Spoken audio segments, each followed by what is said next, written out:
Alam ba ninyo ba'y mamarag? Mga Lods, kilalanin po natin si Zhang Lianwei, ang tinaguriang Tiger Woods ng China. Para kay Zhang, ang sport na golf ay pangmayayaman lang noon. Ipinanganak noong 1965 sa Guangdong, simpleng pamilya lang ang pinabulan ni Zhang. Walang sariling golf club kaya ang una niyang training ay sa kakapulot ng bola sa driving range habang palihim na nagpa-practice sa gabi. Walang coach, walang pondo, pero meron siyang hindi matatawarang determinasyon.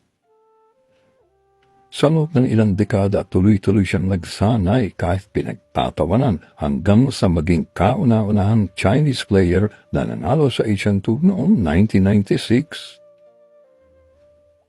At noong 2003, gumawa siya ng kasaysayan bilang unang Chinese golfer na nakapasok at nakalaro sa Professional Golfers Association European Tour. Si Zhang Lianwei ang nagbukas ng pinto para sa bagong henerasyon ng Chinese golfers. Ngayon ay inspirasyon siya ng mga batang nangangarap na kahit walang koneksyon o kayamanan, basta may puso at sipag ay kayang makipagsabayan sa mundo. Saludo kami sa iyo, Zhang Lianwei, ang alamat ng Chinese golf. Bye, Mamara.